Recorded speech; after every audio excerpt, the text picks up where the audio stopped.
I would like to say that if you need a seat, if you're able to find one, please take it. If you would like to make yourself more comfortable, you can sit on the floor. Please make sure that you have our cover sheets and our 4-page summary of the People's Cultural Plan. So my name's Alicia Grullon, and I'm an artist. Shucks. I usually have notes sometimes, but I dropped my phone in the toilet on Sunday. And yeah, so I have my safety blanket.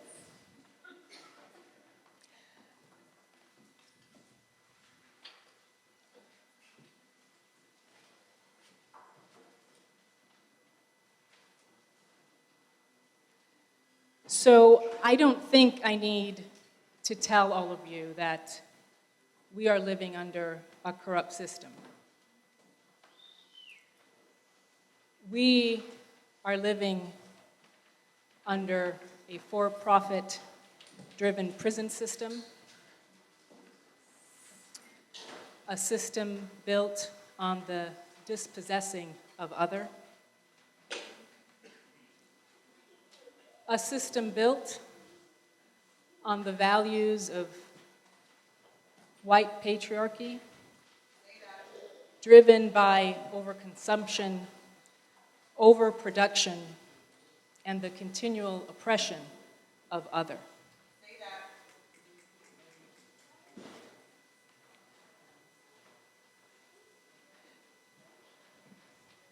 Did you know that in one day on the stock market, $169 billion are traded, give or take, every day? Did you know that $250 billion are made every day on the stock market?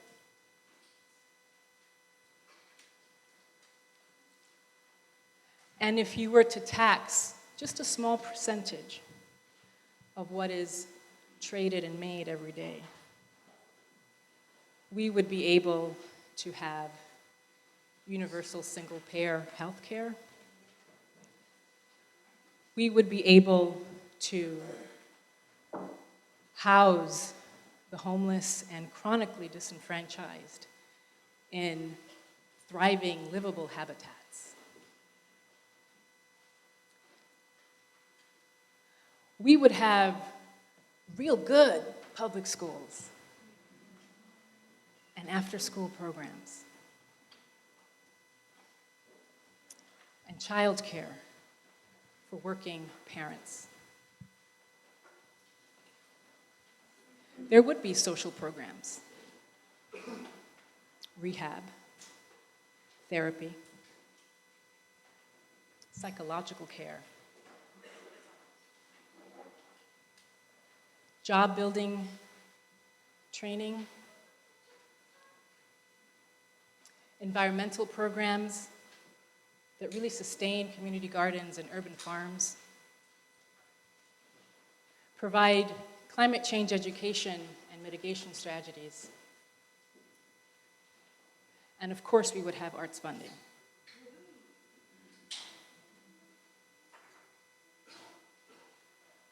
Now take a moment to juxtapose that reality by the reality in New York City, the other reality.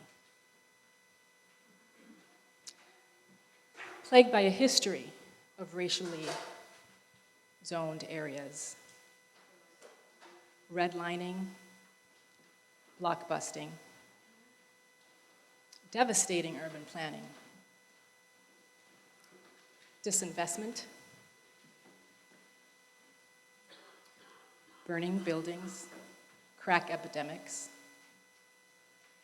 generational long-term unemployment, and imprisonment of our community residents, and rezoning that brings in gentrification and overly aggressive over-policing of those areas that more often than not result in what happened to Kalief Browder.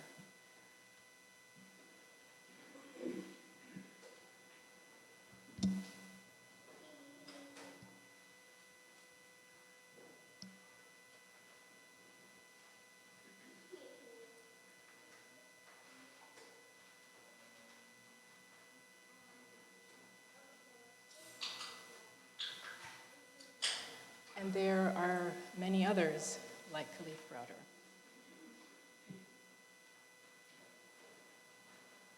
So when investment rolls in with the big bucks, promising the Garden of Eden, they clean up and they clear out people. And they can say, there was nothing here. There was no one here.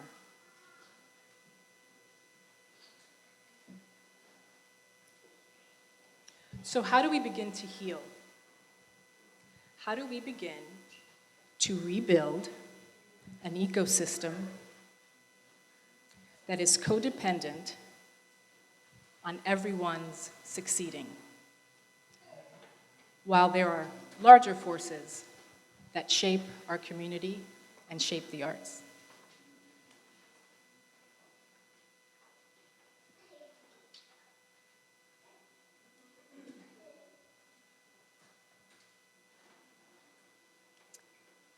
On a Tuesday evening in November 2016, on a night we will all remember, 4 of us got together here in Artist Space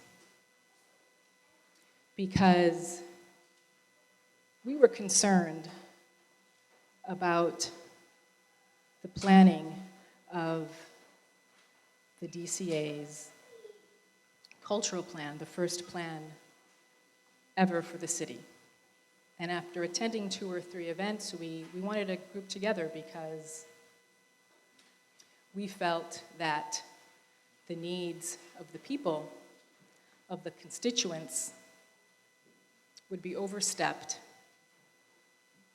for the needs of the wealthier and the wealthiest, the more powerful and the much more powerful.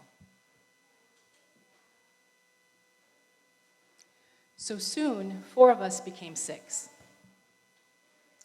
And we decided that we would build a skeleton of a plan onto which other artists, cultural workers, activists, and organizers would add on to. And we consulted with our elders from the Cultural Equity Group.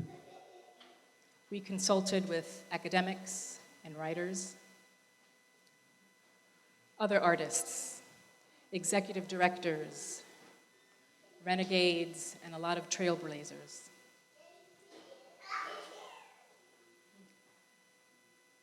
And then 6 of us became 40. And on May 17th, we released the People's Cultural Plan with 3 platforms. One on equity, equitable housing, land development policies. The second, labor equity.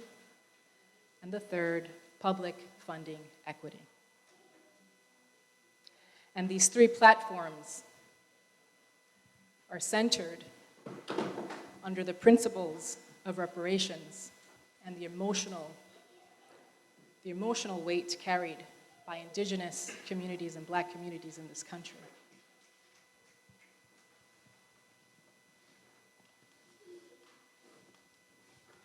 So inequity in arts and culture is a persistent problem in New York City. The worsening climate of fear, intolerance, and fascism, especially affecting immigrants, all people of color, and LGBTQ individuals, must be countered with more than just lip service for support of diversity. Only by implementing true equity in all city policies will the most vulnerable be protected from the multiple crises facing our communities. As a sanctuary city, any cultural plan for New York must be supportive of the lives and contributions of all people of color, including tribally enrolled Indigenous people, Black communities, Latinx, Arab, and Asian peoples, and the LGBTQ, disabled, and elder members of our communities. We demand a plan that calls for the elimination of pro-developer policies and rezoning, for an immediate rent freeze, and for the development of a more just rent control policies at state and city levels. We demand a plan that ensures truly equitable inclusion, not tokenization, of artists and cultural workers of color. Equitable and adequate wages, employee benefits, job protection, and upwards mobility for all artists and cultural workers. We demand a plan with generous and equitable public cultural funding that directs all increases in DCLA funding to the neighborhoods, organizations, and artists who need it the most, rather than to institutions that are already receiving generous allocations, many of which are not adequately serving the people and communities they purport to. The 17-page document is available on our website, www.peoplesculturalplan.org. And you may have a little trouble getting to it on other platforms, but try Chrome. And just follow the big green button and the arrow. There are many people to thank. Everyone who helped out in this process, whether behind the scenes or in the scenes, we really thank you from the bottom of all our hearts and on our behalves of the People Cultural Plan. But before I introduce three of my colleagues, I would like to have a shout out to Artist Space,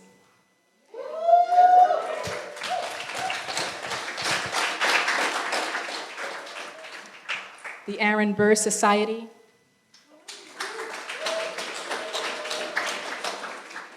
Art Handlers Alliance of New York, which I should say thank you, because without you, my artwork would be in a corner of the gallery on the floor.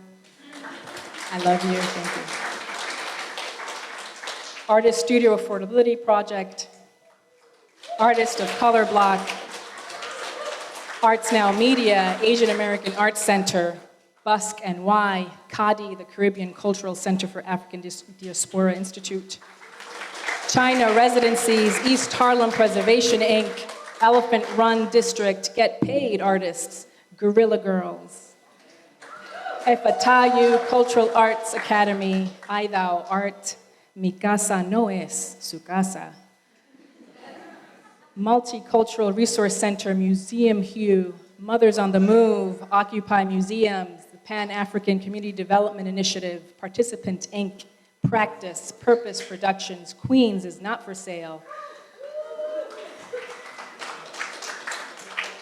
Ridgewood Renters, Seven Almonds, Social Justice, Social Practice Collective at Pratt Institute, South Bronx Unite, Tecnicultura, the Testimonials Project, Theater of the Oppressed Laboratory, and Wage.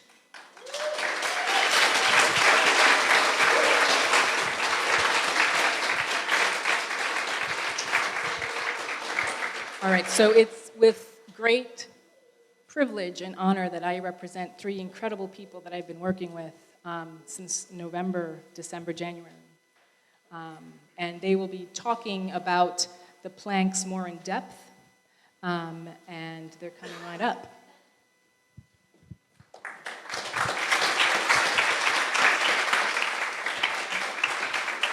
Thank you, Alicia. Can you guys hear me? All right, I timed this, so I'm going to read a little fast because I wrote a lot. Oh, yeah. My name is Jenny Dubnow.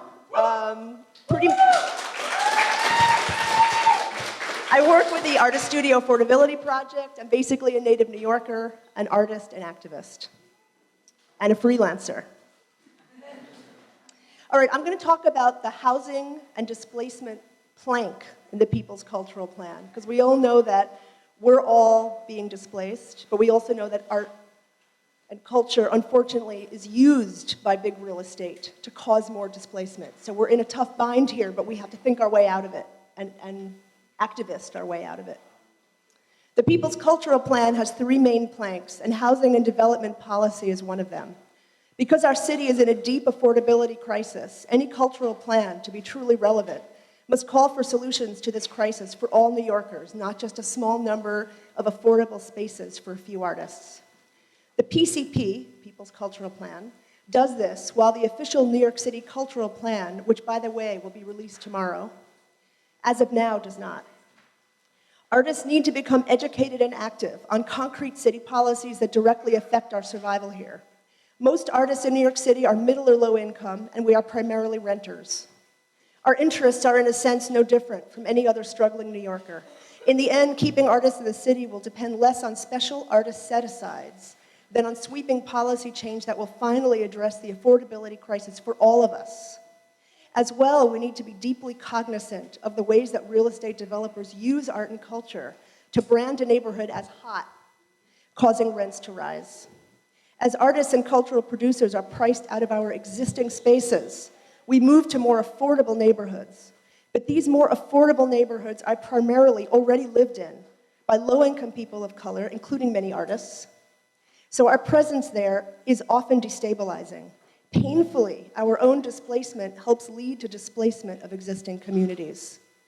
The answer, we feel, is twofold. First, artists and cultural producers should not participate in programs that foster gentrification. Taking crumbs that serve to raise property values is not worth it. We need to separate ourselves from a system which displaces people, particularly because ultimately we ourselves will be priced out as well. We were deeply disappointed to see that 2 of the main advisors on the city's cultural plan were real estate advising firms. One worked on the BQX trolley, and the other worked on the Inwood rezoning. This is an example of how deeply intertwined cultural policy and real estate interests have become in our city. Secondly, artists and cultural producers need to become local activists, educated and aware of the basic city housing policies that directly affect our lives. We need a deep strengthening of our rent control laws, and control of these laws should rest with the city, not with Albany. We need to stop giving massive tax breaks to developers, including the major 421A tax break, also decided in Albany, for building luxury towers. We need commercial lease regulation. There's a bill in the City Council called the SBJSA, the Small Business Job Survival Act, which needs to be passed now. We need to join in with community pushback on Mayor de Blasio's neighborhood rezonings, known as MIH-ZQA. They will cause massive displacement because they usher in mostly market rate development with a small number of lower rent apartments, which are actually not truly affordable to the low-income folks who live in East New York, who live in the South Bronx. We need to protect our manufacturing zones, the sites of decent-paying jobs and so many artist workspaces. We need to keep rents there affordable and push back against the influx of hotels and what the city is calling creative tech hubs. These types of tenants pay much higher rent and cause displacement of working artists, not the same thing as creative tech, and manufacturers. We also need to stop the BQX in its tracks. The BQX trolley is going to cause massive displacement along the waterfront. In addition, there is a growing movement to promote community ownership of property through community land trusts, or CLTs, which would keep housing costs from rising. We believe artists and art collectives should become aware of and consider this model. The PCP includes these and many more concrete policies which we should all be aware of. Make yourself a strong pot of coffee and read it. You may find that some of the demands may appear unrealistic or difficult to achieve, but many people across the city are already fighting for these things. The housing demands and recommendations in the PCP are based on research and outreach and consultation with housing activists, and we believe that taken together, they provide a blueprint for policies that can make New York a more equitable and affordable city. And as artists and citizens of the city, we can and should become activists, community activists, together with local fight-back efforts in our communities. Find out what's going on and join in.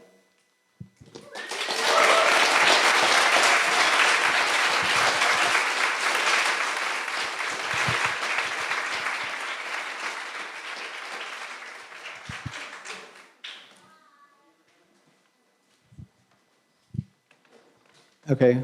Hello. My name's Antonio. I'm with Artists of Color Block, and I'm going to be talking about the section of labor equity. Actually, this section was put together by 3 different groups: Artists of Color Block, with input from Art Handlers Alliance. Museum Hue also gave some advice, and we had Wage pitch in on this. This is probably the largest section and the hardest to kind of wrap your head around. So I'm going to try to go through some of it here today. So to start off with labor equity, we wanted to have the city end any discrimination and exploitation of artists and workers of color. So we know it's prevalent that the workers of color are discriminated from these jobs and aren't seen visibly in the upper levels of all these institutions. So we really want an investigation as to why people are coming in and applying for these jobs and not getting these jobs, or why there's never been, or there's only a very few Latino and Black curators at certain museums. When we have populations like Brooklyn, which is close to 50% African American and 25% Latino, and there's nobody representing us in these museums. So we really want to ask the DCA to step up their hiring practices and investigate this and take this stuff seriously, because it's not been just this year, not this decade. This has been since 1960s, since the Civil Rights Act was passed. So there's no excuses for this at this point. That's one of our top demands here.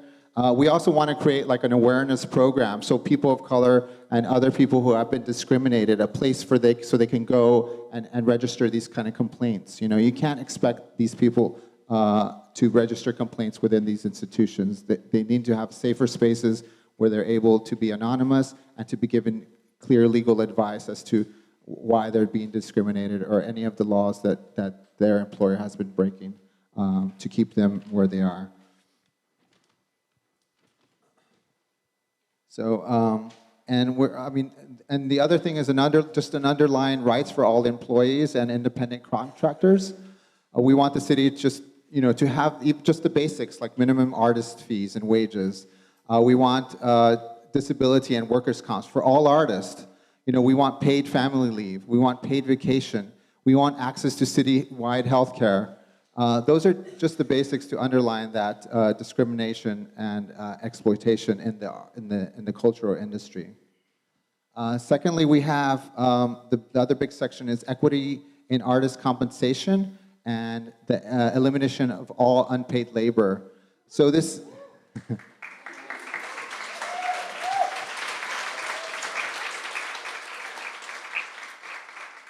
So under this, we basically want that all the funding going out to the city gets equally distributed amongst the population. So for a long time now, it's been mostly non-people of color who are receiving funding through artist fees and exhibition opportunities and big staging of events. We want to make sure that that funding gets equally distributed, again, to the close to 70% people of color in the boroughs, the Bronx, Queens, and Brooklyn, and also Manhattan. And we also want a general compensation to understand the DCA must make mandatory the basic payment of artist fees across the board. We want DCA to stop funding any organization that is not paying their interns, just to completely stop that.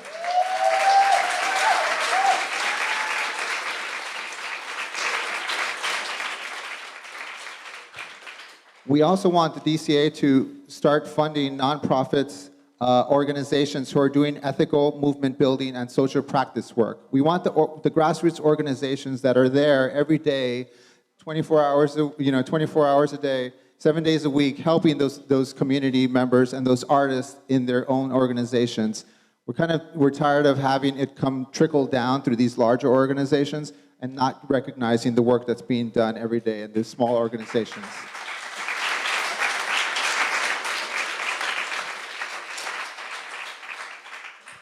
Similarly, the next section following the equitable artist compensation is equity in the workforce.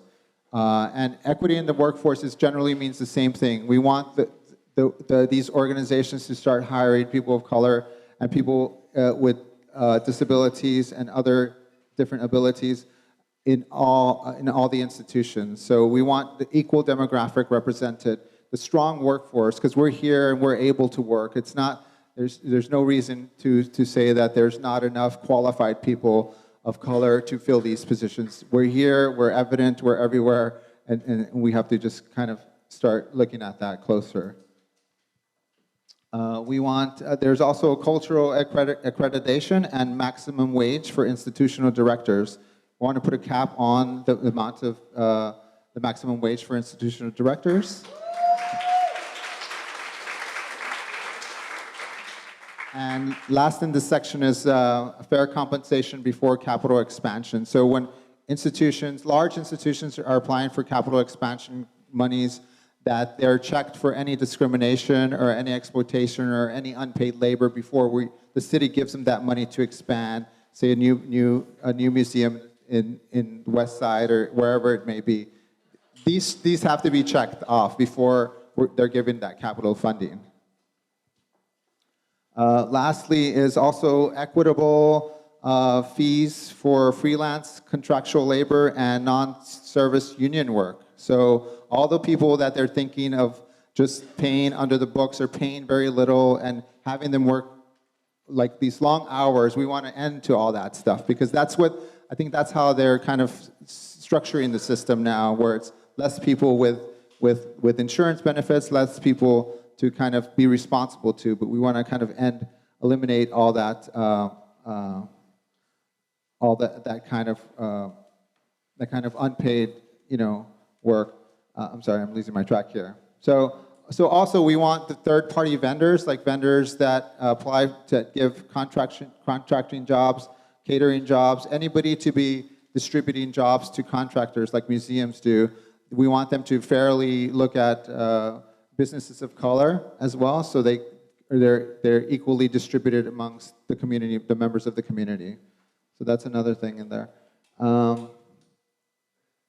And we're also looking at teaching artists and museum educators.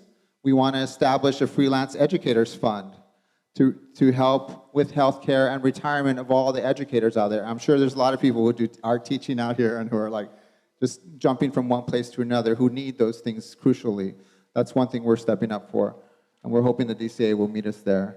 And lastly, in this section, we have visitor experience and community agents, community engagement workers. We want these community engagement workers to be equally compensated and fairly, compensated for all the work that they do, because they're always the front face of these museums that are out meeting communities and greeting visitors and really being the face of the institution. We want the museums to recognize that and to pay them accordingly for all their work that's being done in the front end of the museums and stuff like that. So, thank you all.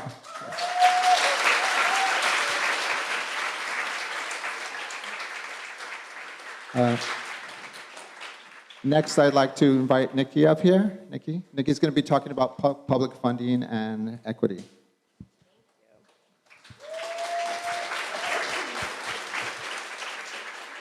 Hello, my name is Nikki Reiner. I am a fundraiser at various arts and cultural organizations in New York City, and it's my privilege to talk to you about the funding equity plank of the People's Cultural Plan.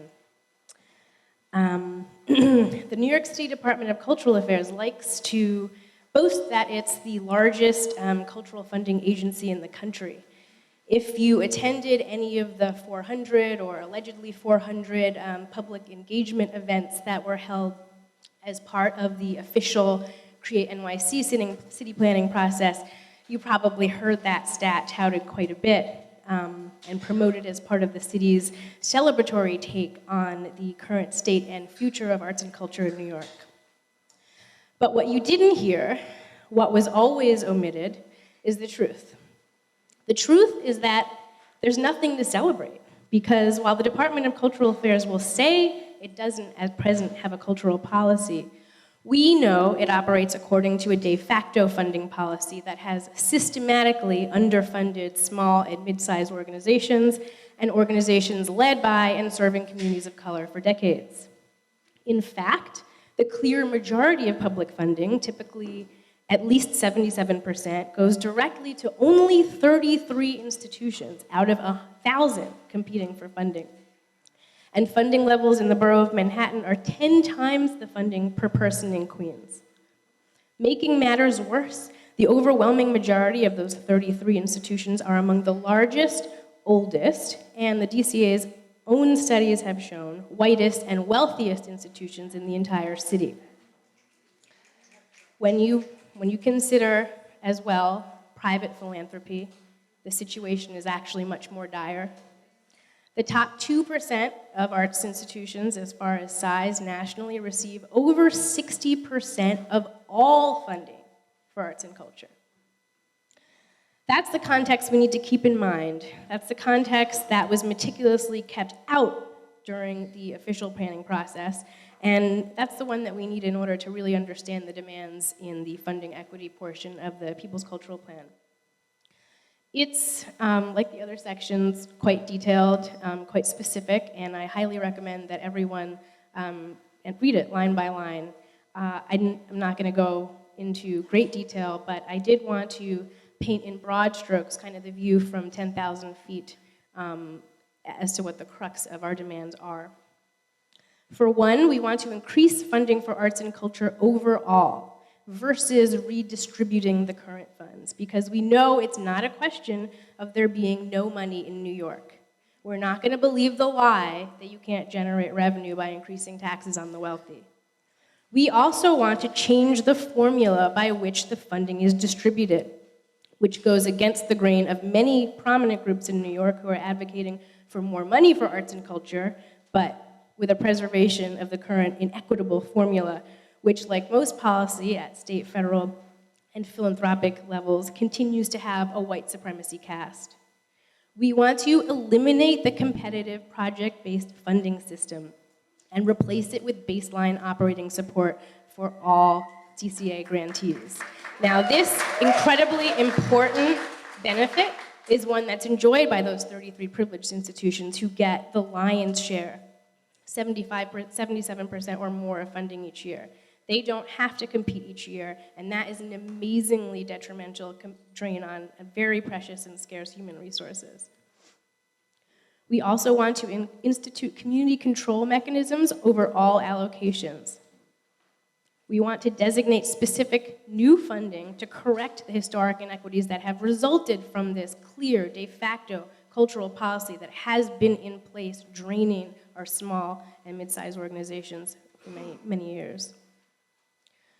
We also want to encourage the DCA in their role to monitor compliance of its grantees, to greatly expand compliance to include, among other criteria, elimination of underpaid and unpaid labor, as detailed in the labor plank, as well as compliance with Executive Order 120 to require grantees to offer and develop a meaningful language access plan so that they can stop disenfranchising the quarter of the population here in this city for whom English is not the preferred language.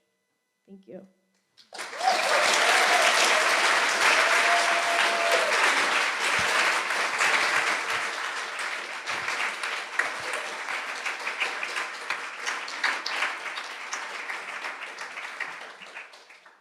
Thank you very much. It is with great pleasure that I am introducing two amazing individuals, I think with much in common, but each coming from a different perspective on how they approached the People's Cultural Plan and why they endorsed it. And they will tell us more about that. The first person I will introduce is Chloe Bass, and she is an interdisciplinary artist, an incredible writer, and you'll find her writings in Hyperallergic. She's also assistant professor at Queens College in the Department of Art and Social Practice and Performance Studies. The second speaker is Michael Johnson, a champion in the South Bronx, co-founder of South Bronx Unite, and an individual that is really pushing a great initiative in the South Bronx with South Bronx Unite, and it is the turning into one of the young lords older facilities where they administered, amongst other things, acupuncture therapy for the community, free of charge. And him and his organization are wanting to turn that into a community center. And he will tell you more about it. But please welcome our two speakers, Chloe Bass and Michael Johnson.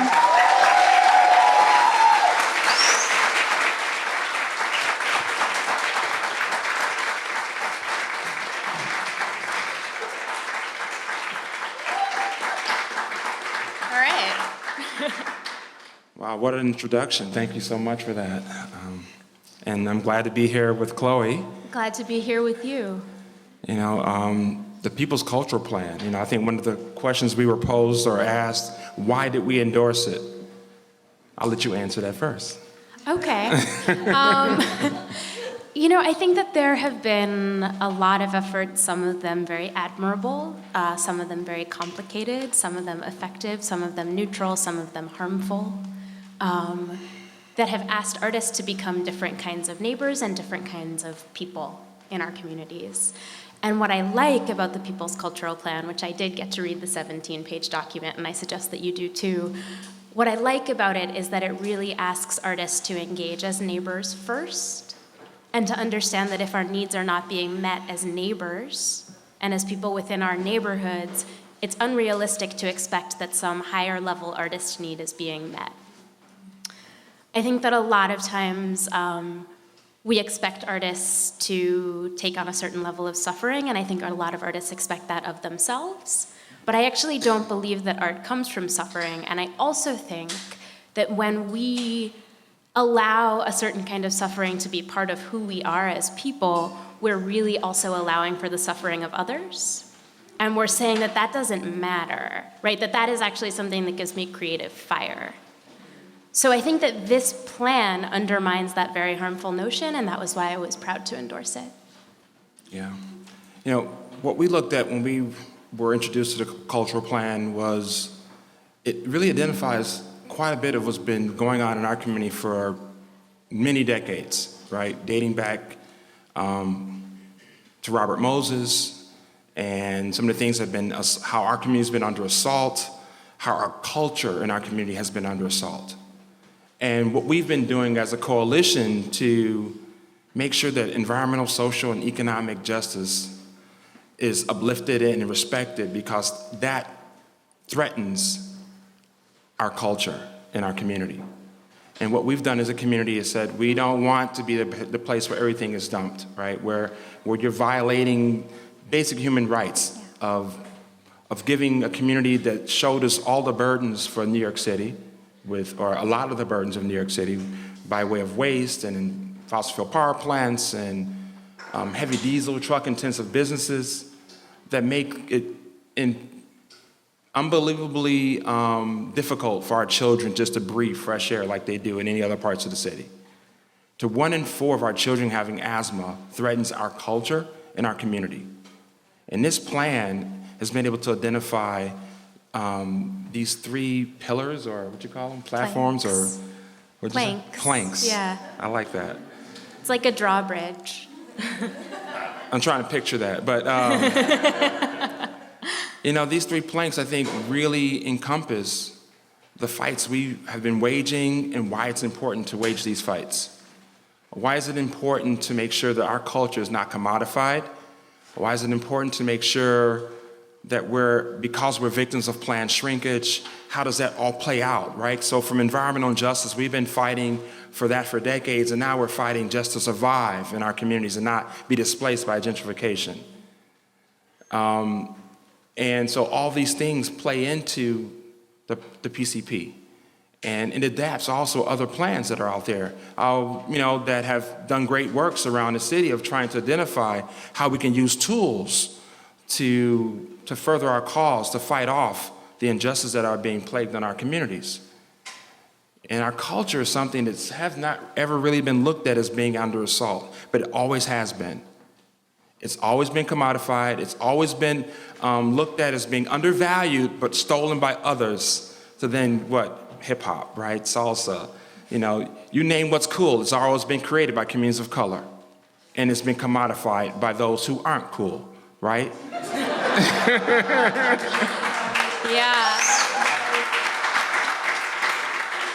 You know, I'm going to step in for a second because I was on a roll, though. I've been Don't playing go a there. really nice Come on, game. I I'm was going to tell you I was about my going nice somewhere, game. though. Go ahead, We'll go get ahead, back. go ahead. Right? I've been playing this thought experiment with myself recently about when I grew up in New York, right? I'm a native New Yorker.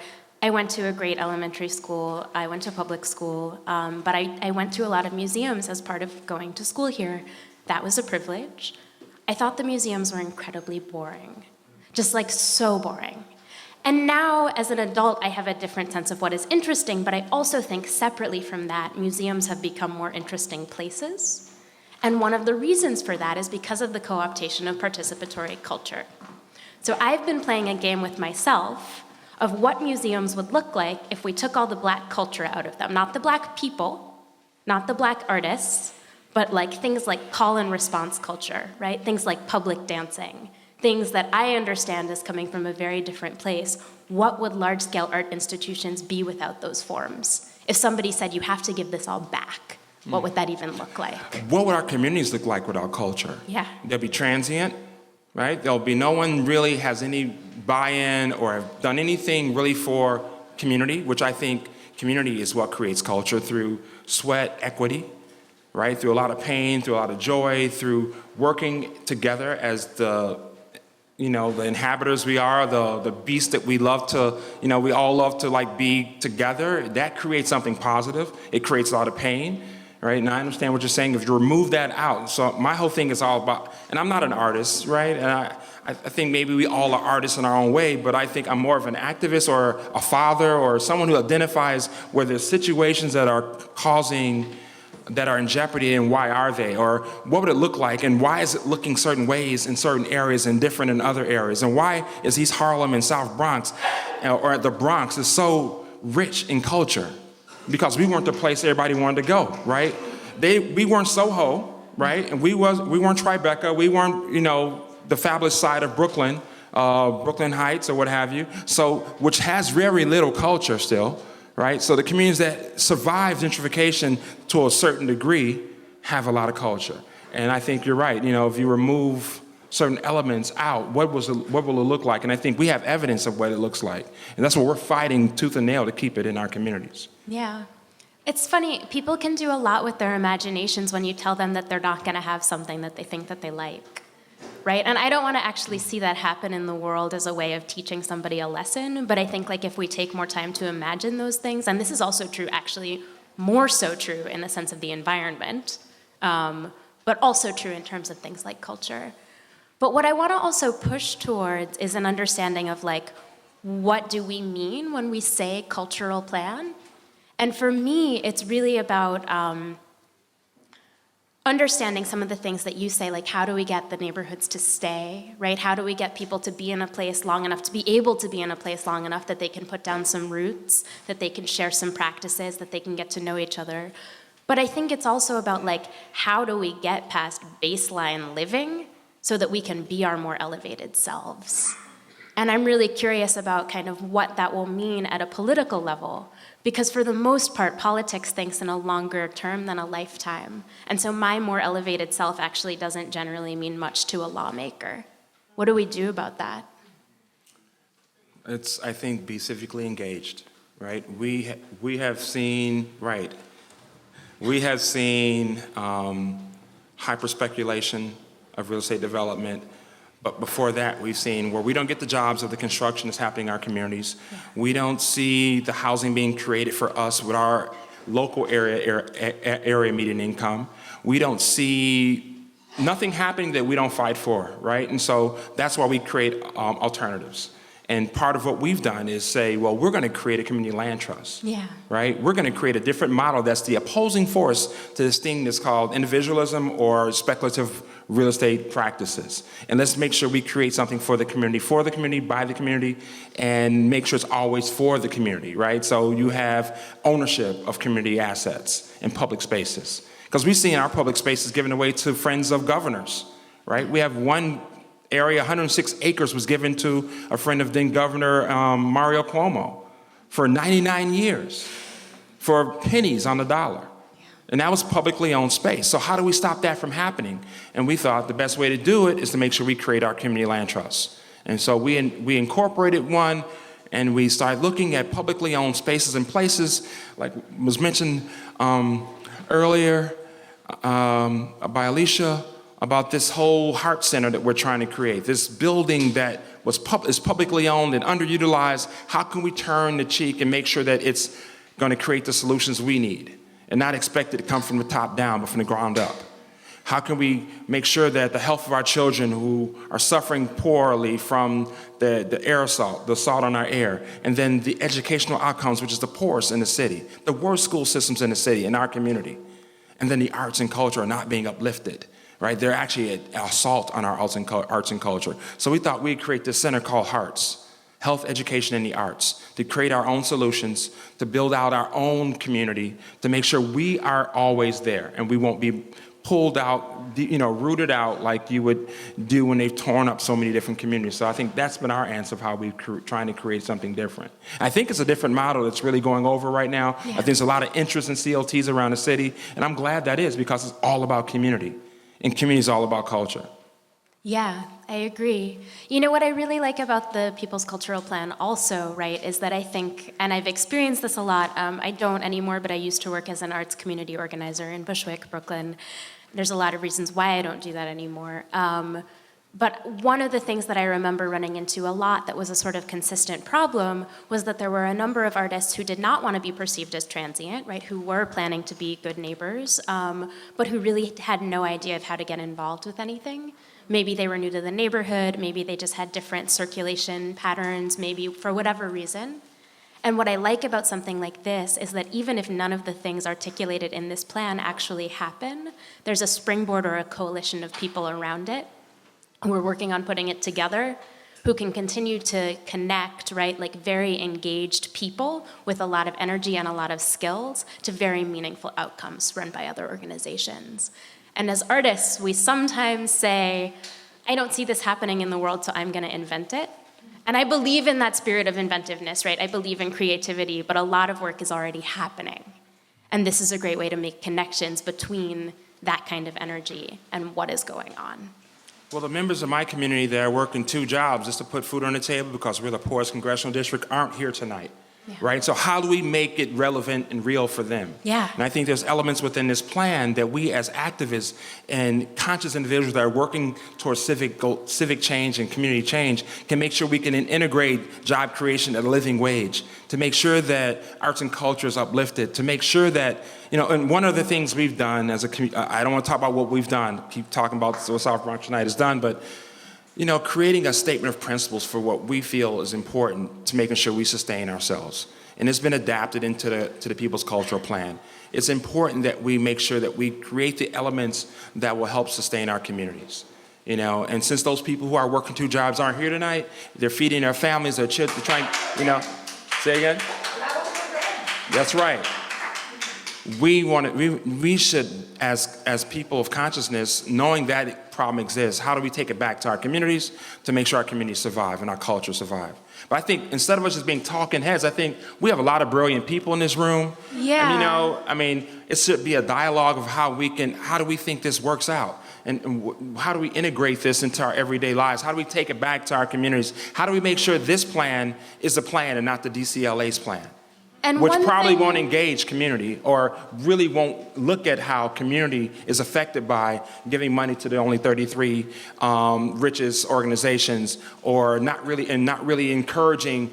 My daughter's working at 2 art galleries, right, and getting paid at neither one of them. You think they're not getting paid? So how do we make sure that kind of stuff doesn't continue to happen? I think the PCP does. But please. One thing that I'm really curious about, that maybe if you guys are comfortable saying some things, is like, what brought you here tonight? Why did you come? What are you interested in? What do you want to know? Do you want me to come to you with the microphone? Hi, say your name. My name is Michael Corris. I no longer live in New York, but I'm a native New Yorker. And during the 80s, I was involved in the loft tenant movement. which seems to be a bit irrelevant now because I really don't know very many artists who live in lofts in the neighborhoods that we try to save. They're wiped away. Right, wiped away. We were also working with people in Williamsburg very early on in their gentrification struggle and in the South Bronx. So my question is, give me a little bit of detail about how you're going to deal with the real estate lobby in New York City. Are you asking the speakers and our PCP members? All right, can we have our PCP members come up on stage again, please? Thank you. We can like make the stools into, you know, this is like multifunctional furniture. Yeah. Well, the real estate lobby in New York is REBNY, right? Real Estate Board of New York. And I'm just going to jump into that, right? They're looking out for their members, which is juxtaposed to us looking out for our communities, because what we've seen happen is they just take over communities, they change the landscape, they take away the culture, they use the culture to bring in who they want to pay for these high-rise developments. So I think what we are looking at is making sure that we have a platform that we can say to developers, even though it's as of right, you have to be socially responsible. We create a statement of principles for private development to say, you don't just get to come in and buy our natural resources and think you're gonna run over and run through our community like you've done in other places. It's gonna have to happen differently, or we'll be at your doorstep boycotting or doing what we have to do to change that dynamic, right? So what does a statement of principles look like, right? It's like something these developers haven't seen. What are you talking about, a statement of principles? I have the deep pockets, I build what I want, when I want, and how I want. But I think unless we are willing to put ourselves on the line to say, no, the hell you can't, and this is what social responsibility or community accountability looks like, they will do it. So we have to make sure that we face them head on. I think there's also another real fact, which is like the real fact of money, right? Money is a thing. It's a very abstract thing. I don't totally understand how it works. I'm trying to get better and better in that day by day for a variety of reasons. But when it comes down to it, development generates a huge amount of capital. Where that capital goes and how it is applied and how it continues to place certain things in our city or displace other things in our city is by no means sorted out, right? So worst case scenario, all of that development keeps happening, but the revenue generated by it is retargeted in ways that are more equitable, like what the People's Cultural Plan members described. It seems that the city has always given tremendous tax concessions and other kind of zoning considerations for this kind of development, particularly for the reason that the argument is that the Economic developers, development, right. economic value and the tax base. And so we all understand that. But what are the specific sort of things that can be brought to bear as constraints? And I'm talking about legislative ideas, not just social activism, because I'm aware that the kind of activism we have and the generation of alternatives, while effective and important, is not the entire story. What, for example, is the role of the public on the real estate board? Is there any representation? What about the city council? What does that have to do with the real estate board? These kinds of real political issues. You want to take that? I'll do my best, because Okay. that's a big one. Well, Mayor de Blasio, 52% of his campaign contributions came from the real estate industry. 52%. Many of our city council members have a large proportion of their campaign contributions from REBNY. So, I mean, how do we reduce REBNY's power in the city is not an easy answer, but we need a very powerful movement. We certainly need campaign finance reform. I mean, we can't snap our fingers and make that happen, but, if all of us in this room times 500 and, got together and demanded it, and if we booted out these city council members and elected some socialists, I'm not even kidding. Right, make them accountable for those decisions Not to kidding go at against the all. community for developers. Yeah. Why is it normal that REBNY runs the city? And they most certainly do. Because we're So- not holding our political electeds accountable, right? That's right. So we need to vote them out, first of all. We need to get politically active. In some communities, when the Economic Development Corporation, the EDC, which is the development arm of the city, goes to the communities and explains to them what their plansplains to them, what the zoning is going to be and how it's going to affect their neighborhood. Lately, what's been happening, which is great, is that community activists just shut it down. We have to start doing that. Just we have to start saying no. So the answer to me is movement building, but I'd be curious to hear what you guys think. I think I'm not going to speak to the neighborhood, a particular community neighborhood, but I want to speak sort of to artists. I think because we are at Artist Space, and I imagine a lot of you here are here because you are artists or you're arts affiliated or what I like to call arts adjacent.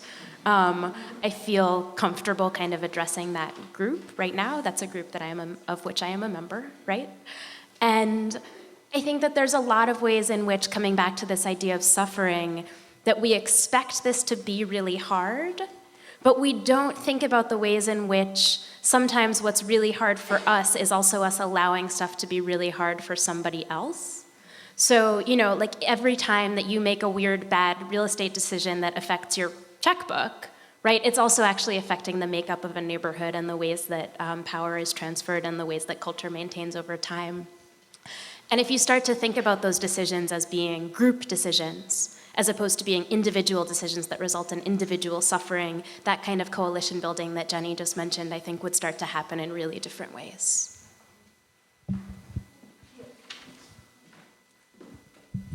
Hi, I'm Libertad, working both in the South Bronx and the Lower East Side. It's interesting to see two different outcomes to two neighborhoods which were so similar, demographically, geographically, and structurally. Anyway, another aspect is that, to what you're saying, yes, there's the hegemonic and the political aspects to all of this, or to all this vested interest, but as artists, just becoming aware of these planks and of the general systemic change that needs to happen also lays a lot of responsibility on our own individual shoulders on how we work on our everyday lives, on the role we play in fomenting or sustaining the system, on the contradictions that we might willingly or unwillingly be playing in terms of this cycle of this feeding frenzy cycle that to cannibalize ourselves and to cannibalize our neighborhoods, the character, their histories. So, it's also about looking inwards, and that individual aspect still has a role, even though it's to work in networks, but also, look at the individual aspect of just because I want to be a cultural producer doesn't mean that to what point am I willing to be selling out for scraps? And what role does that tiny little bit of scraps is playing into a larger whole that is sustaining the system that I'm also criticizing? So I think that's super important for all of us artists to be aware of. Yep. Yeah. Say your name. My name is Laura. I'm from Barcelona, Catalonia. Very two quick ideas. If there is anyone here, I doubt it, but whatever, from the MTA, 2 days ago I was thinking, I pay every month $121 for my my monthly pass. It's great, you can go everywhere to New York. But now it's not working. Why it's not working in the MTA? Because it's an old system and the population grew. So MTA, buy me a bike with this $121 that I'm giving you every month. That's an idea that I throw there. Okay, I'm paying you. You are not doing what you are supposed to do. Buy me a bike and I will use the bike. The second thing, the second thing is that I would like to know everybody that speak here, because I have to report this and I love a lot of things that you said, so I want names and last names. And the third thing is that Michael, like my father. Ray, huh? You touch upon you talk about the people that are not here because they are working to feed their families, and these people have big time cultures. Inspired by Myrle Ukele's, whatever, the woman, the first unsalaried public artist in the city. So I'm here, Chloe, because these is my people. And I know that the people that are in this room probably say hi to the janitors. I'm studying at CUNY Graduate School of Journalism. I know the name of all the Latino and Black people that work as janitors and public officials, you know, and it's so important to know these people because said by them, they say, like, people don't even look at me. Yeah. Fuck that, big time, okay? Because, yeah, I'm just here to say I love these people that help us work. That's right. it. That's right. Thank you.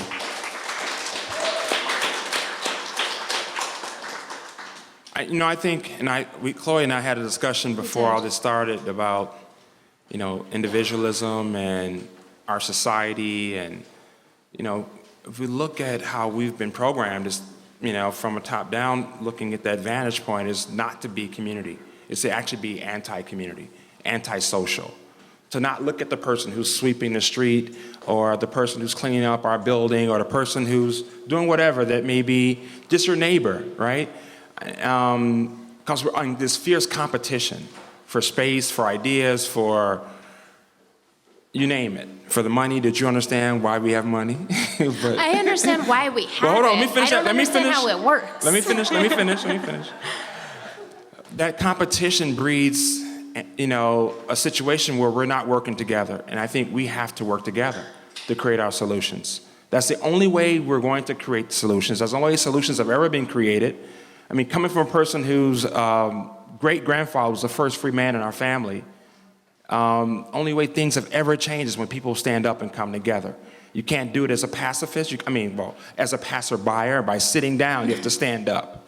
You have to be engaged and work together. And I think that's the answer to why this PCP is important, is encouraging us to come together and to advocate for the things that are logical to hopefully our solutions to creating the outcomes we're looking for. Yeah, I'm a person in the art world, right? I'm ashamed and delighted, and I have a mix of contradictory emotions around that art world, but I'm a person who's in it. But I come from the theater world. And in the theater world, everybody knows that nothing is done alone, right? Even if you're doing a one-man show, one-woman show, there are so many people who are part of the process of making that work happen. And so if we can even start to think along those lines, that to create this beautiful product, which is the world, which is our city, which is the kind of space that we share, right, the idea of social sculpture, then we need to do this together and understand that nothing is happening alone.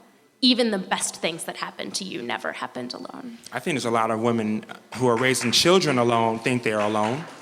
And I think it shouldn't be that way, right? It should be that we are brothers and sisters keepers. And a lot of that is not taking place, and it should. My name is Melanie Kress. So to the People's Cultural Plan organizers, first, thank you for all of the labor that you've already put into this. And then as a very brass tacks question, what's next? Are you planning an organizing arm to this work moving forward, or more kinds of brainstorming sessions like this, or are you putting it to us to educate ourselves about the work that's already being done by organizations and movements in what you've laid out from the people that you've talked to? I'll start by saying yes, yes, yes, yes. Yes, yes, yes. Primarily, this is a part of education, right? A lot of the points that Nikki pointed out, many people did not know. They were not aware of the 33 against 1,000, right? And they did not know that it was only 2% of actual money coming into arts and culture, and that 60% of that was going to people who have a substantial amount. That's key, is education in anything, especially in a time like today, because we are not educated, and we are not meant to be educated, right? There are so many distractions. We're not meant to know half of the things that are going on, really, or to really spend time connecting the dots. So that's part of our objective in creating this plan. If anything comes out of it, it is education, so that when you go into speak to your council member, to your assemblyman, to your senator, to the principal of your school, when you go into those places, you walk in an informed person. And that is the utmost important thing.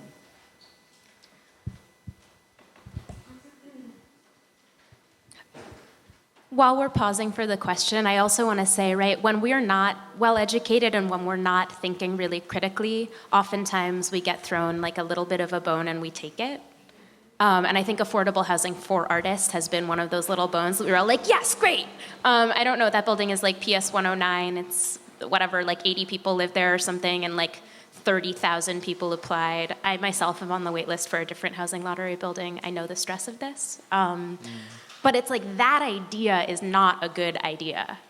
That idea is like somebody being placated who is like, this seems like a solution to a problem, but it's actually one little Band-Aid on like an entire war of wounds. Yep. Hey there. My name's Ben, and I've just been a very small part of this expiring conversation that has become the People's Cultural Plan, and I just want to make 3 quick points. The first is the city is releasing its cultural plan tomorrow. Like this, our culture, they're already planning, is what I'm saying. Is like, and what, it's not, they're not just planning because they think arts and culture is a nice thing. It's because there is a crisis. They know it. You know, this is one of the madnesses of the world we live in. I mean, the city is more and more unaffordable, and that means it's more and more stripped of the vitality. I mean, they're constantly marketing the vitality of New York, what an exciting place it is. They know that there's a problem, but they're powerless to stop it. So they're trying to come up with their solutions. There is a problem that needs to be solved. They're going to come up with theirs, and we think that we need a people's plan. There needs to be a conversation where we come in and talk about what are the solutions for ordinary people, and that's where this conversation started. That's the first point. The second point is, this is to the very first question about, you know, what are the exact concrete policies, and there have been tons of struggles around gentrification and so on. How is this different? I think, like, tremendous respect to the people who've been in this struggle. I mean, just a round of applause for the people here who've been fighting these fights for decades and decades and decades, and have won some small things, but have also been pushed back repeatedly and seen communities shattered and destroyed, and, you know, and it's a tremendously disillusioning process. So what I want to say about that is why I think there's a little bit of hope on top of that, or, I mean, for a bad reason, actually, which is we are in a new period. You know, the entire classic pattern of artist gentrification is about disinvestment, about how these you know, Soho was a deindustrializing zone back in the 1960s when the classic pattern of it was set. We do not live in a city where the problem is disinvestment anymore. We live in a problem where the key crisis is affordability. So we're in a new period, and I think that possibly means that there are room for new kinds of coalitions, because the room to breathe independently, to just take, you know, sit in your privilege and wait for you know, the landlord to come for you is narrower and narrower. So I really hope there's room for a new kind of conversation. And the third thing is, last really quick thing, is that this is a conversation. You know, I really hope that people who haven't read it read it, because there's so much detailed information that I could never have known. I mean, people have put a tremendous amount of work into the specifics of this plan, but they're suggestions. You know, it's a big group of people, but it's still a relatively small group of people, and we're inviting people into a conversation. You know, that we want to hear people's ideas to fill it out. But it's really going to be the larger coalitions that we build that will be able to do something about this. I mean, these the coalitions that come out of this. So please sign up in the back, get involved. There are many problems. We have the beginning of a solution, but it's a conversation going forward, and it's a movement that needs to be built. Thank you.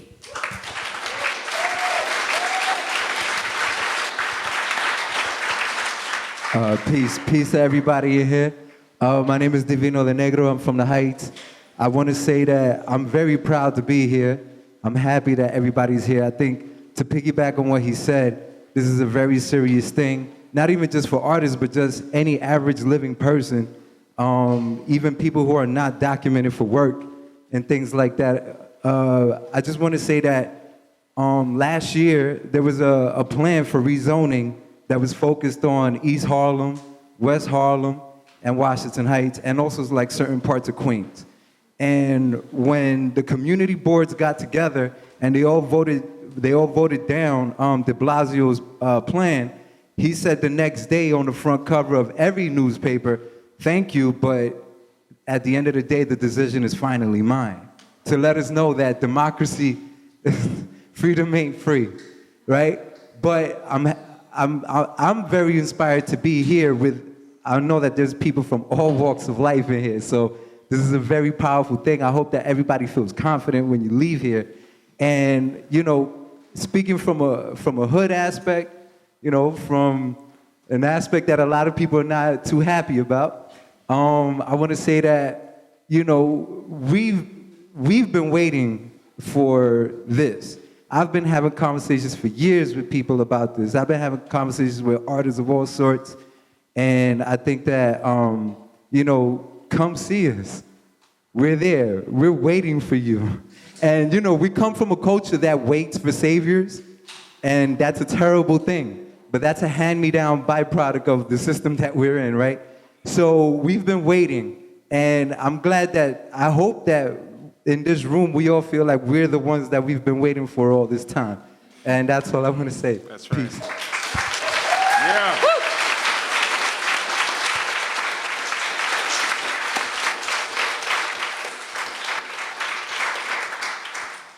Hitting closer to home, I'm from the Bronx.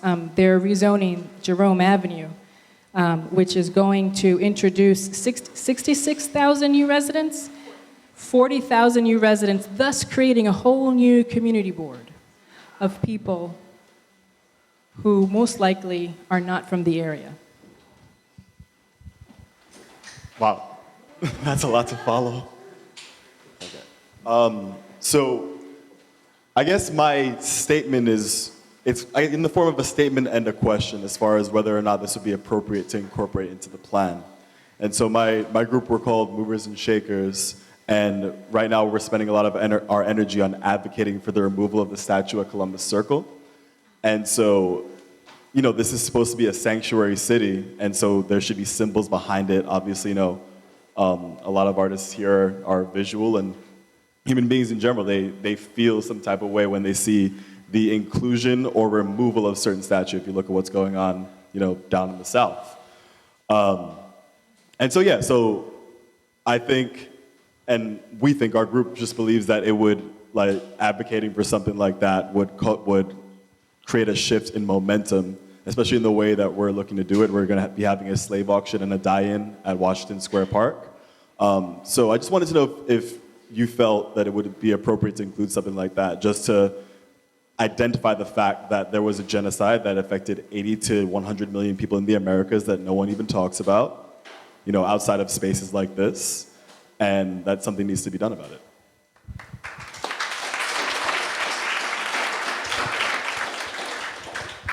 So this kind of topic was actually on the table for a very long time. We've been working really closely with Amerinda, Native American arts organization in the village, to kind of go through these issues. It was such a difficult topic to talk about, and a difficult topic attaching that to reparations. So there's definitely interest within the group, but we need more people to come forward.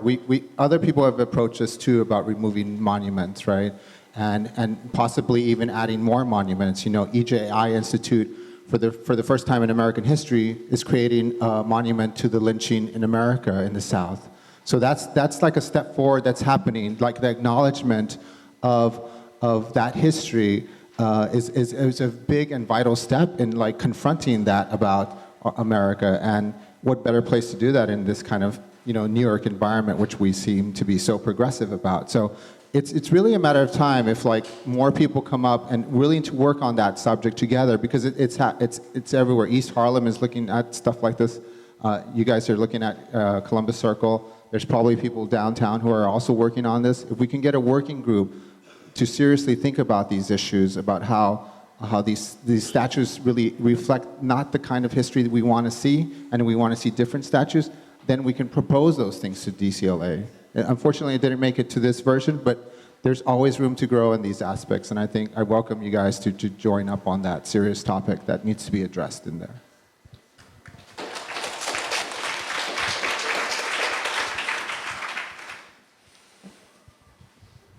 Thank you. My name is Naeem Mohamed. I wanted to piggyback off something that Ben Davis said earlier. He reminded us that the city's cultural plan is being released tomorrow. And I think it's important to think about our opponents and how to neuter them in order for this plan to succeed in any way. And one very serious opponent besides the real estate industry is those who benefit from the city's current structure of cultural funding. And it's significant to note that the first major New York Times article that came out about the release of the cultural plan, which came out about 5-6 weeks ago, if you read that article without knowing anything about the cultural plan in advance, you will leave with the impression that the single biggest problem with the cultural plan is it's going to reduce funding for the Met. The Met is given front and center prominent quotes, and the article even suggests that there's already a backlash to the plan because it suggests reducing the funding of such stalwart New York institutions as the Met. And then there's a small sort of voice given to organization, I think in Queens, but you can see even from the type of quote, if you read carefully, that the journalist spent a lot more time with the Met. And that's the Met managing the process. The Met doesn't need to organize a meeting like this and awe people with how many people were in the room, because they can use the backdoor channels that they've always had. And I believe that those forces have been front and center with the cultural plan process already for the last 1 year, right? And so this plan is being discussed today, but the city's cultural plan is releasing tomorrow, and then a process will start, or a process already started. So I think it's very important to also think, in addition to having this fantastic plan, which is really thorough and involves a lot of labor, how to come up with a strategy for naming and shaming, and therefore cornering some of these forces that are going to want not only the cultural plan as is, but even, as you can see from the Met strategy, to not even have what that, I mean, they want to kill the plan. So the city structure says that is it, and this plan proposes something radically different. So I think a lot of attention needs to be paid to how to name, shame, and corner, and gum up the works of the very powerful opponents that are already working on doing the city's version of the plan.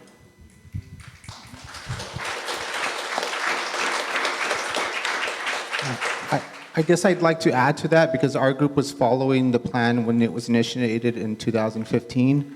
One thing we noticed is that in the original plan, it called for transparency into how this plan was developed. Guess what? When it was passed into law, transparency was removed.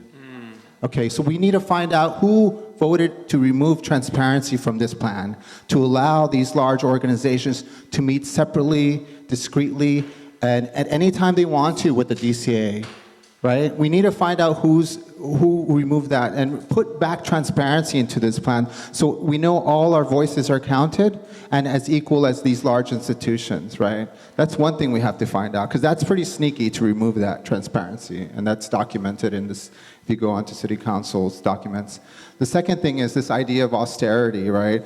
Earlier, Alicia talked about if we just tax like a small percentage of the earnings in Wall Street, there is no shortage of money in New York. You're talking about the richest city in the world, right? Who's producing so much money here that we have enough for funding. We have enough for artists. This is basic stuff. So this idea that the New York Times and these other agents working in coalition with these groups that are pretending that we're out of funds and that we're bankrupt while they're managing this stuff, and they're money managers too, you know. They're not just people off the street talking about art and stuff. There are people who are involved in real estate, who have financial portfolios, who understand investments, who understand returns. So don't go back home and thinking, oh, my employer doesn't have any money this time, so I might just take that pay cut. You got to talk to your people and say, wait, why do we have that deficit? Who made that decision on the board to let this happen? Like, really stand up as a group of workers and confront the board for their decisions, because trust me, it's not because they just didn't know how to manage these 15. What is the Met has 15 million deficit? What's the number now? Does anybody know? In any case, so we have to hold these people accountable, because they are the board. They are managing these institutions, and pretending that they did these missteps. That's really hard to believe at this day and age, and at this particular first world, really luxurious a city that we live in. I mean, look around you guys. I mean, seriously. Let me just say one thing. 38% of the children in the Bronx live below poverty. So we have to also look at what's important to our society moving forward, right? What's really important? You know, is it about our personal gain or about how we can better ourselves, or is it about like our children and our future and how we do it as a community? We get 38% of the children in poverty. That's pretty ridiculous. Yeah, what if we as artists think instead about like the ways that we're able to think about craft or labor in our own practices, if we're able to think about that level of craft and labor and maintaining social dynamics? Or if instead of thinking about like the legacy that we leave behind with our work, we think that the legacy that we leave behind is actually the world.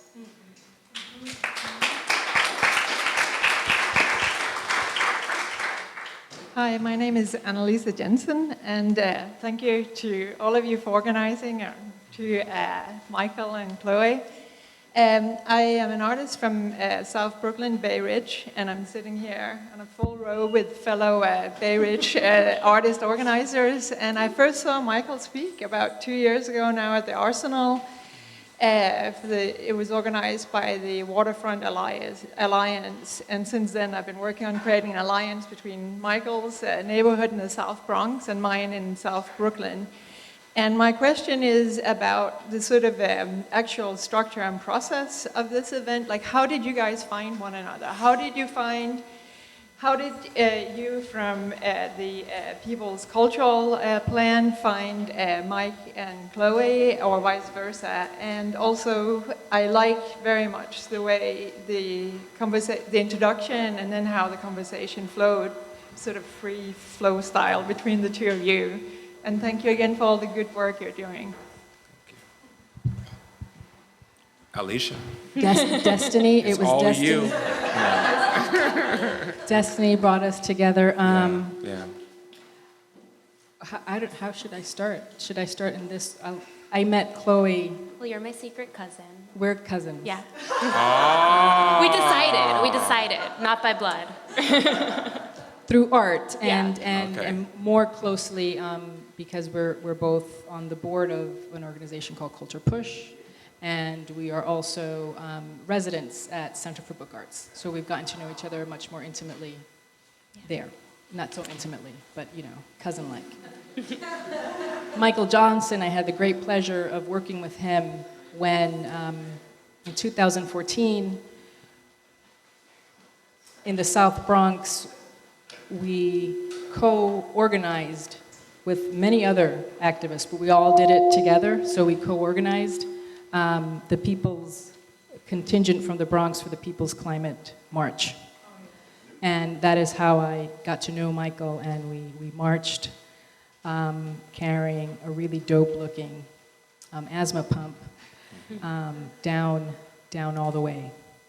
And God, how we got together, we were on a panel in Yonkers because Yonkers is going through this in a big way.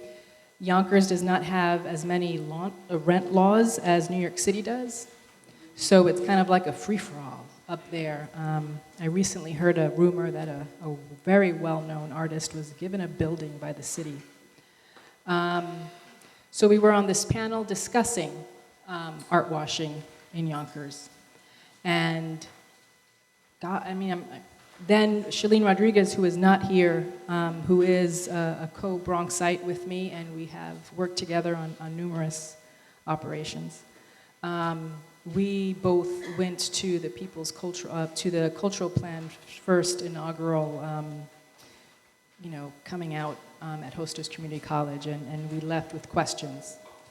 And after that, I think Jenny attended another event, and we emailed. And then there was an event at NYU, and we emailed each other, and we reached out to many other people, and that's how it happened. And it just happened. And we kept meeting, and we kept coming together, and that's how it. That's it. That's the end of the story. Before you, there was. I think. Do you still have a question, or was that? Okay. Hello, my name is Clintel Steed. I was actually in Bushwick before it turned. I was in Bushwick in like 2003, and I had to move out. But what happened, I don't know if you know, the rent went from almost $1,200 to $3,000 within almost 5 years.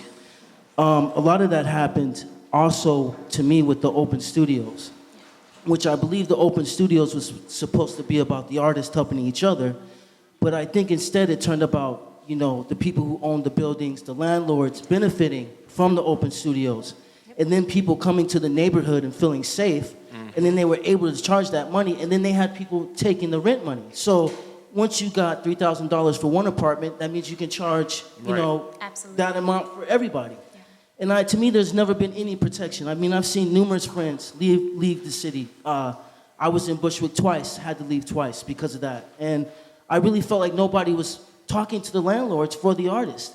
And most of the times, the artists that had the money were people that had money saved it so they could buy a building. Usually, sometimes they couldn't keep that building. And then you had people with galleries that were coming from Chelsea and Manhattan, moving into Bushwick and even changing the real estate even more. So I think there's like something going on between the artists, the landlords, people thinking about themselves and not thinking about the community. And I think there's a lot of ego that's involved with artists. Yeah. And I don't know how you can get people to be on the same plane to say, look, if we lose this, we're leaving a whole cultural generation out. Because that's what happened in Bushwick. Bushwick was supposedly New York in 1980s, when you could get robbed there. But once everybody was walking down the street and people were jogging, it was totally fine. Now it's like rich man's land. So I don't know what to do about that. I don't know what you guys think about that. I mean, I think coming together is fine. But I think as Americans, we've all done that. We had the civil rights movement. Racism still exists. We're artists now. Now we want to talk about how we're going to help each other. And I don't think unless we start talking to landlords, places where artists have hubs and communities, if these people continue just to take money and landlords feel like it's okay, like if I was charging $1,200, why can't I charge $4,000 now? Okay, I'll do it. And if everybody's on that ticket, we're not going to be able to exist. And I think that's what you're having. You're having like an artist flight problem now because everybody's going to be gone soon. So I think the conversation's good, but I think until you can get people to change the laws about how much money, how many pizza restaurants are there, how many bars are there. I mean, Bushwick doesn't need another bar.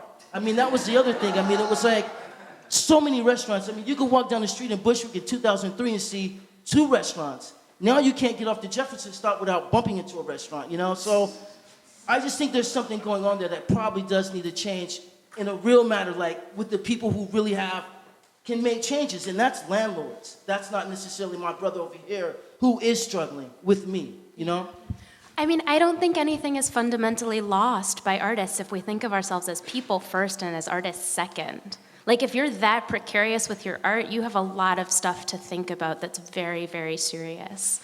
And again, if you're thinking of yourself as a person first, right, this idea of ego that you bring up, which is essential, gets put to a different place. I can't make anybody change their ego individually, but if you put that in a different place and you're starting to use that in coalition with your neighborhood to talk to landlords, to talk to elected officials, to talk to the city, it becomes a totally different thing than saying this is about artists, which it's not. We all know that it's not. It's great that we can bring together a huge group of people around this issue and say it's because it's about artists, but to me that's a gateway to the larger thing, which is about people. I don't know the answer. I think that's why we're here. We're trying to figure it out. And I think we can together figure it out. It's a capitalistic system where biggest pockets rule, right? And we're trying to say is, what's the alternative to that? We're saying the alternative to that is community land trust. That we have public space, let's make sure it's owned by the community so you aren't displaced. What else? What other factor do we have to combat that? Because you're right. The biggest pocket, we're struggling together. What else can we do but burn the building down? Who's that going to benefit? Right? The community's going to change unless we take control over our spaces and places. And the only way we do that is together through, I think, through CLTs. And, that what you described has happened in so many different neighborhoods. I'm sure you realize that. It's happened in Dumbo, Red Hook, it's happening all over the place. And now it's happening in the South Bronx. Right, it happened this was Skid Row back in the day. Yeah. Right, so all I'm saying is that if we've seen, and I'm not saying it's all about the artists and their fault, but I'm saying you're playing a part, right? By making it acceptable to the big money interests to come in and change our culture by taking our community because it's for sale. And so how do we change it? Make sure that we are so well entrenched in our community. The only way we can do it is by making sure that everything ain't for sale. The only thing we can make sure is not for sale is public spaces. Everything else is for sale. Let's change the system. Fuck it. Excuse my French. We don't need a capitalist society. Let's make it socialism then. That's the answer. But until we change that system, we got a problem, and we got to make sure, I think, we look at how can we create our own solutions. Thank you. I'm Kayhan Irani, and I just love hearing all the brilliant ideas in this room. I just want to go back, put something out there related to what Naeem had mentioned about, there are big institutions and big forces that are already in process and already kind of making plans on this cultural plan that the Department of Cultural Affairs is putting out. And just to put out there that there is also, with those plans and with the institutionalization of privilege, we have also dominant narratives and stock stories about which institutions are valued as, art-giving cultural institutions, and which institutions are of value to the city to grow artists and to grow the next generation of thinkers and creators. And the truth is, growing up in this city as a working-class immigrant in a working-class neighborhood, the reason I grew into an artist is because of my public schools, is because I was able to stay in a home that was rent-stabilized till I was 21 years old.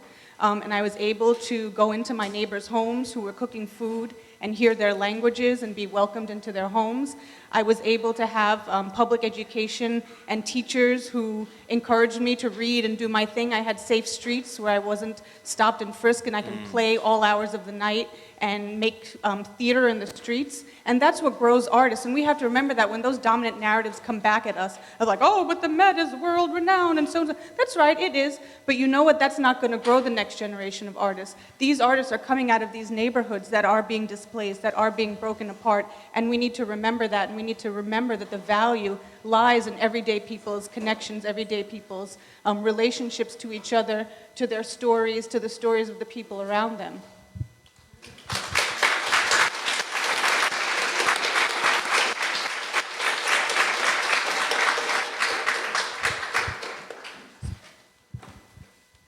Hi, my name is Elaine. I'm an artist. I work in a gallery in Lower Manhattan.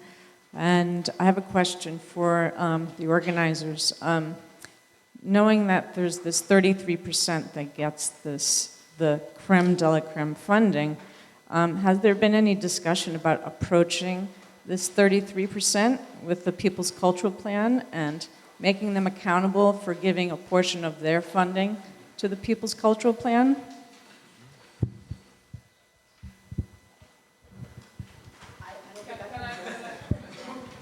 I think it's very important to understand that the PCP is not advocating for austerity policies, and that goes to everything. And at least that's how I understood it, because it makes no sense. It would be completely contradicting to say that we're against austerity policies and we are for decreasing arts and culture funding. So it's not about taking away from some and giving to others. It's about increasing the pot and making it equitable. So we can really easily fall into this divide and conquer mentality of the 33 against the 1,000 or whatever. So it's not about that. It's not about that zero-sum game. And we have to be very aware of not getting into that kind of easy oppositional mentality, because that's exactly what plays into the divide and conquer, is the oppositional stuff that we want to go beyond. And that's what it's smart about the PCP, as I understand it, that it doesn't fall into those traps. Yeah. Another thing that is very important to look at in what the young man was saying here was that it's not just about the role that artists plays in this, endless cliche of a cycle. It's also what role do we as artists want to play in defending the potential and the liberating potential of art, of not becoming marketing tools for real estate. So it's also about defending art. It's not just about the role that artists plays in the cycle. It's about how we defend the power of our artistic creations. Not to be just mere marketing tools for whatever real estate speculation device.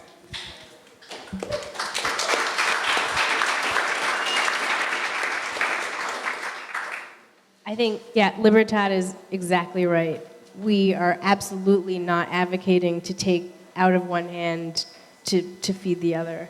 And also just a point of clarification, it's not 33%, it's 33 organizations, just 33 organizations that get 77% or more of all of the public funding that's available through the Department of Cultural Affairs every year.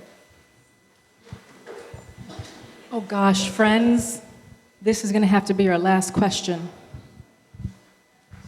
Say whoa!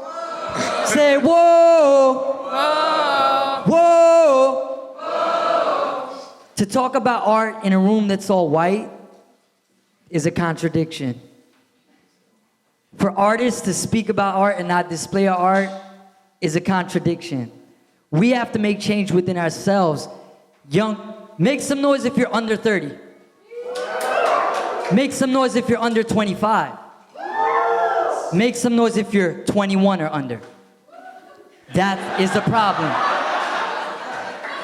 What's going on right here is we've become intellectuals and we're speaking. I'm gonna keep it under a minute. What we have to do is simply express and make sure it's lit. If young people are in here and it's lit, I came in here an hour and a half ago and this place has slowly been getting more and more empty. Make some noise if you didn't get on your phone right now. You could have been on your phone hashtagging this and spreading the word right there. So it doesn't mean that. There's alternative ways that artists have to act. This place should be getting so booming and loud that people from all over the neighborhood have to come, and the news and the police will come down here, because that's when shit's gonna change. That's what I gotta say. Say whoa! Say yeah! Thank y'all. Show the art, show don't tell. Pedagogy of the Oppressed, Theater of the Oppressed, Augusto Boal, Paulo Ferreri. I got the ebook for free, holla at me. Friends, that's it. We're going to have to call it one more thing. One more, yeah, it's hard to follow up on that, but I do want to. I do want to add one more thing. That's like some of the people that work with us are really close to understanding the budgets that are happening in the city, right? So the culture plan that's being passed right now has no effect on the budget because the budget has already been passed. So right now we have this as a kind of blueprint between now and I believe next May, is it, when the budget goes, the city council budget goes up? Does anybody know? About May, right? So we have this plan from now until next May. If you like these things on here, you're gonna reach out to the DCLA and ask them, hey, are you doing this? Where's your budget going? What are you thinking of doing? And you know, they have these city council meetings where they're proposing these things. So we have this plan. It seems like everybody's in agreement with it, or most of it. We just need people to follow up with that city council and make sure that they're putting into the budget these kind of things we're asking for: funding for artists, funding for interns, funding for people of color, contracts for people of color, freelancers, and all this thing. And so right now we have this period of just like watch and see and watch and wait and ask questions and just let them know you're out there asking, hey, are you getting this right and you're putting this in the budget? Because then we can start making some noise and calling them out on these things.